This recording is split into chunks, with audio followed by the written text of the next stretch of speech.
City made real estate and development লিমিটেডের Purbachal valley প্রকল্পে দ্বিতীয় ধাপের প্লট হস্তান্তর কার্যক্রম ১১ জুলাই ২০২৬-এ সফলভাবে সম্পন্ন হয়েছে। পূর্বাচল কাঞ্চন ব্রিজ সংলগ্ন ১৮০ ফুট এশিয়ান হাইওয়ের পাশে অবস্থিত এই প্রকল্পে বাংলাদেশ নৌবাহিনীর নেভাল অফিসার্স হাউজিং সোসাইটির সদস্যদের কাছে প্লট হস্তান্তর করা হয়। বাংলাদেশ নৌবাহিনী ইতিমধ্যে তাদের কর্মকর্তাদের জন্য আবাসন প্রকল্পটিতে প্রায় ১,০০০টি প্লট ক্রয় করেছে।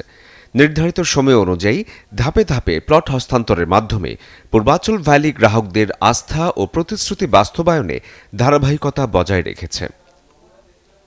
পূর্বাচল ভ্যালি একটি পরিকল্পিত স্মার্ট টাউনশিপ, যেখানে শিক্ষা প্রতিষ্ঠান, হাসপাতাল, মসজিদ, lake, super shop, shopping mall, club house সহ আধুনিক নাগরিক সুবিধা গড়ে তোলা হচ্ছে।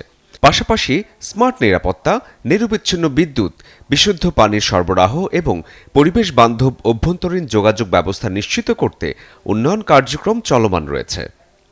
City made real estate and development limited জানিয়েছে, সময়মতো প্লট হস্তান্তর, আইনি স্বচ্ছতা ও মানসম্মত অবকাঠামো নির্মাণের মাধ্যমে পূর্বাচল ভ্যালিকে দেশের অন্যতম নির্ভরযোগ্য আবাসন প্রকল্প হিসেবে গড়ে তুলতে তারা প্রতিশ্রুতিবদ্ধ।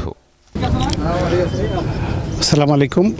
পূর্বাচল ভ্যালির পরিচালক এবং গ্রুপ সিও পক্ষে কথা বলছি। পূর্বাচল ভ্যালির পক্ষে আজকে আমাদের একটা আনন্দের দিন যে আমরা অতি দ্রুততম সময়ের মধ্যে দ্বিতীয় পর্যায়ের প্লট হস্তান্তরের প্রক্রিয়া সম্পন্ন করলাম।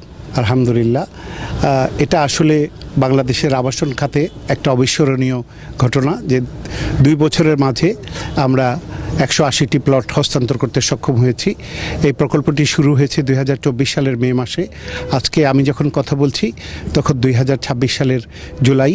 এই 2 বছরের মাঝে আমাদের প্রকল্পের 850 বিঘা জমি আমরা ভরাট করতে সক্ষম হয়েছি এবং আমরা আশা করছি যে এই সফলতার অব্যাহতভাবে ধরে রাখব এবং আমরা 2029 সালের ডিসেম্বরের মধ্যে এই প্রকল্পের সকল প্রকার নাগরিক সুবিধা অর্থাৎ পানি, নিরবিচ্ছিন্ন বিদ্যুৎ, পয়ঃনিষ্কাশন ব্যবস্থা এবং ড্রেনেজ সিস্টেম নির্মাণের মাধ্যমে সকলকে বাড়ি করার উপযোগী অবস্থায় আমরা নিয়ে যাব। আমরা এখন যেভাবে সামরিক বাহিনীর কিছু প্লট হস্তান্তর করলাম, এইভাবে পর্যায়ক্রমে বেসামরিক নাগরিকদেরকেও আমরা এখানে জায়গা বাড়ি করার উপযোগী জায়গা করে দিব।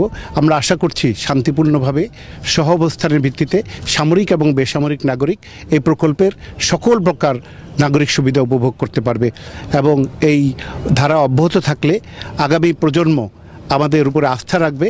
হাউজিং শিল্পের উপরে যেই একটা অনিশ্চয়তা তৈরি হয়েছে, সেই অনিশ্চয়তাটা কেটে যাবে এবং দেশের মানুষ আস্থার জায়গা পাবে।